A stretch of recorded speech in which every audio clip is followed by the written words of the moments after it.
NFL rankings 2021. Defensive tackles. So we went through the nose tackles and the edge players. So this is kind of whoever's left in between. And this position is really, really good. Every player we're going to talk about on this list is outstanding, really, and I'm excited to talk about it for sure. So real quick, injuries not considered. What that means basically is if they were hurt last year, I don't much care. It's what I expect them to be on the field in 2021. And I think it's been pretty clearly shown at this point that injuries, as long as they're not lingering, which is easy to say, don't actually, most players come back pretty strong from injuries, I think it seems at this point. So keep in mind that this is just for the season, not for like the next 5 years, not for whatever. It's just how they're going to perform this year, and it's who helps you win the most, not who's the best technique, who has the best technique, who's the most athletic.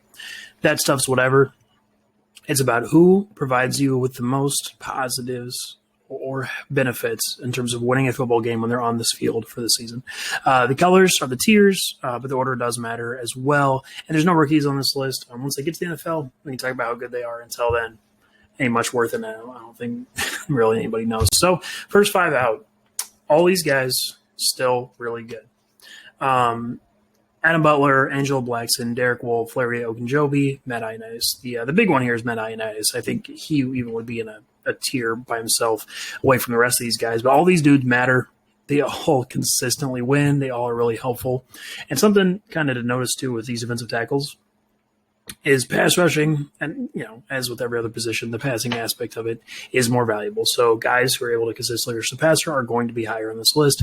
And Matt Ioannidis can do that. But he's just not. I think maybe he gets a little overrated because of the kind of the fun surrounding him. Now, whatever. I don't want to be mean to him. He's really good. But let's get into the top 20 here. So number 20, number 19, Dexter Lawrence, Justin Jones. Yeah, and both of these dudes are like active positives on your team. Dexter Lawrence, first-round pick, on the Giants. A lot of people know about him, obviously, really good player. He does lack a little bit in the pass rush department, but he's a really good run defender. And it's not like he doesn't do anything. He actually – and it's kind of something I want to clarify here, too. As far as defensive tackles, there's 2 main ways that they affect the pass game, right? And most people have heard of this before, but it's kind of being able to actually win themselves and get into the backfield, cause penetration, or it's being able to push the pocket and shove, offensive linemen back, forcing the quarterback to react. Because the more that they can affect the quarterback, obviously, the better. So Dexter Lawrence in the second version of that, really just a pocket pusher, but he's pretty good at it. And it's not like it's impossible for him. He's not just this big fat guy. He has hands too, for sure. Justin Jones, name I don't know if many people are that familiar with, but that dude is nasty on the Chargers. Really, really good player. He's more the penetrator type, and he does it really consistently. Now, he's not crazy strong against the run, and it's not like he's like super, like, again, this list, as we get higher, we're talking about elite players at this position. So I just keep that in mind, that 19 for him to get in here is really good. The guy's really good. So we have a little bit of tier break. First, Rory Robertson Harris, newly on the Jaguars of the Bears. That guy, again, we can talk about penetrators. He is really, really good. He does it really consistently. He's in the backfield all the time as both a pass rusher and a run defender. And he actively matters to how the game plays out. Now, he's not elite like the guys at the top of the list, and he does lack a little bit in run defense for sure, which is why he's down here. But still really good. And Ndamukong Suh looks different, more of a strength, way kind of the opposite side of the spectrum in terms of being a strength-based player, but borderline dominant run defender, and really, really good about being able to affect the passer, whether that's batting balls down or being able to push the pocket, and he can get in the backfield too. Then we have Stephon Tuitt of the Steelers, really good player. Again, there's not a ton. I'm going to kind of rush these a little bit because there's not a ton to differentiate them. It's just about how good they are. But Stephon Tuitt, really good player. Jonathan Dallin, I would argue, really similar to Stephon Tuitt actually, but they both get in the backfield. They're just not quite elite at it. David Onyemata. If you want to know how Trey Hendrickson, the defensive end newly on the Bengals, got paid, here's your answer. David Onyemata, on specific plays, will kill bad guards real bad. And, I want to get to this next one, Fletcher Cox, number 13, because people are going to see that and be like, what the hell, he's supposed to be like top 3 or whatever. Honestly, I don't think that's the case, at least not anymore. The last couple of years, he's Still good. He's really, really good as a run defender. But as a pass rusher, while it's still there, he can still maul some dudes. I really think the consistency or level of true impact over the course of all the snaps in the game has really gone down. Now, he's still there. He's still, like I said, this list means something if you're on this list, but I do think it's not to the same level anymore as the guys ahead of him. So then we have a tier break. These dudes take everything I've been saying, just dial it up a little more in terms of consistency and quickness with which they're able to affect the game. Jeffrey Simmons, Quinnen Williams, both really good, like really, really good, especially Quinnen. Oh, my God, Quinnen Williams, I could talk about forever. I think he's awesome. He consistently makes plays. His rookie year was not great, but there were some things behind that. That was 2 years ago. And frankly, I still think, especially by the end of the year, even that year, he was really good. So Quinnen Williams, outstanding player. I have no doubt he's going to end up being higher on this list as we go forward, too. 10, Cam Hayward. Really good. Actually going to be really similar to this kind of next tier of players where the pass rushing is dialed back like a little bit from guys like I said, Roy Robinson Harris or Fletcher Cox, even just a little bit. But the rush defense and penetration with that is, goes up way, way higher, and they still kind of matter as pass rushers. And that's what Cam Hayward fits into. Now, he had a lot of sacks, but he plays in an interesting defense. Sometimes, sacks don't tell the full story, but definitely super useful player. Leonard Williams, huge, consistent penetrator, really, really good. And with Leonard Williams, you just have a big time penetrator and a guy who legitimately consistently affects plays. So then we have number 8, Akeem Hicks. He is getting a little bit up there in terms of injuries and age, but actually when he's on the field, he's still a guy who really matters, and he's kind of almost getting into this tier of guys who will toss offensive linemen in ways that not only provide him allows himself to make plays, but allows his teammates to.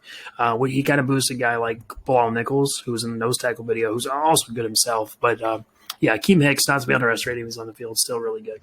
And here we're into this next tier. Now, these dudes, right, from 7 up, are all outstanding, elite players. Now, there's a couple tiers in them because I do think there's clear differences between them, but they're not so outside of the top one. You all know who that's going to be. But outside of that, they're really the top 2. But outside of that, these guys are all going to be similarly impactful on the game. I just think that it does kind of change a little bit, and it's less universal, whereas the guys in this white tier up here, I think, are matchup proof. These guys here, depending on the way that the offense functions, can struggle a little bit, which is, I think, the difference. Not that it's meaningful. So, 7 DeForest Buckner, 6 Shelby Harris. Remarkably similar players, actually. Now, athletic-wise, look-wise, they look different, but kind of a theme throughout all my videos is when you look at the way they impact the game, despite that, it ends up being similar, right? Because they're both really, really good run defenders.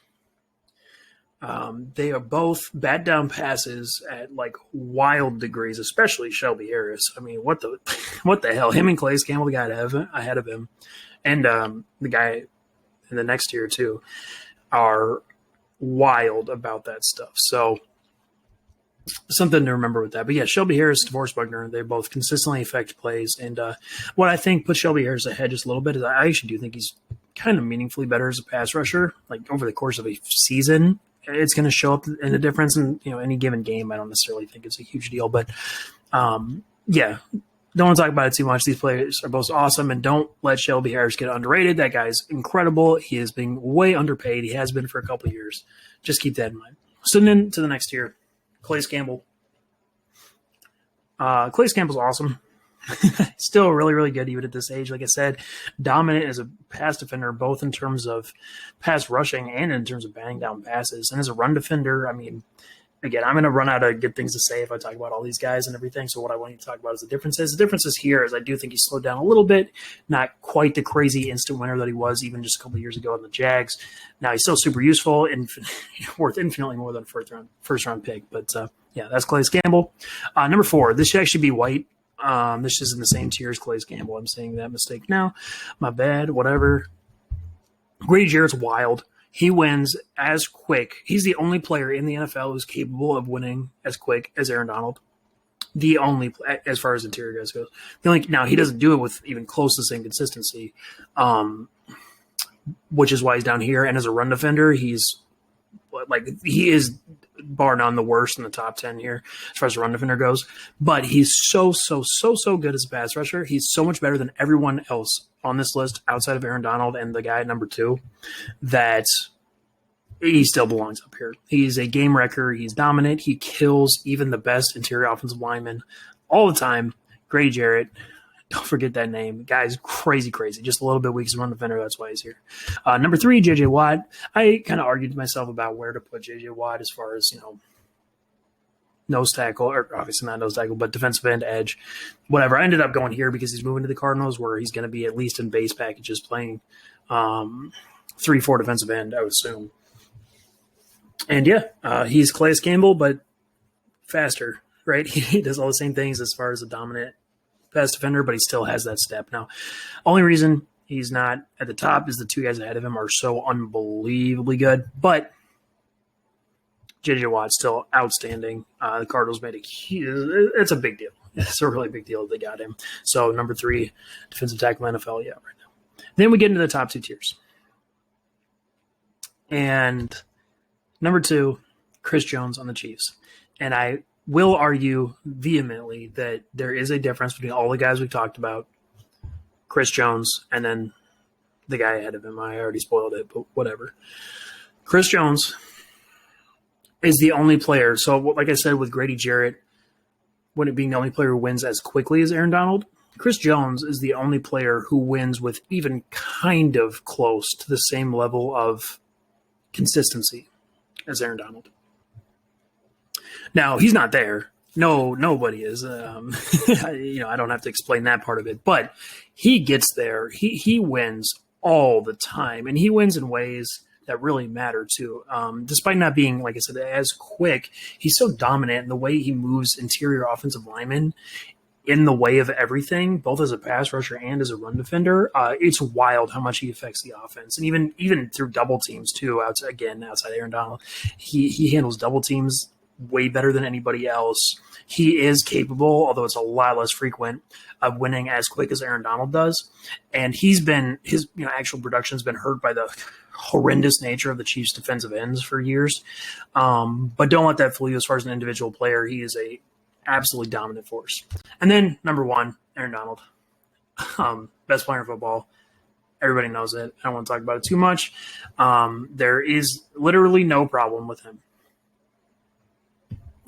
And that's the top 20 defensive tackles. Like I said, not that much to talk about. Again, everyone on this page right now is a huge positive for their defense. I do think they're, especially starting like number 12, that tier and up to here is where like the real elite kind of stuff starts. But again, everyone here is really good, and especially these 2 guys at the top are so wildly dominant. It's hard to even put it into words. But yeah, top 20 defensive tackles in the NFL 2021.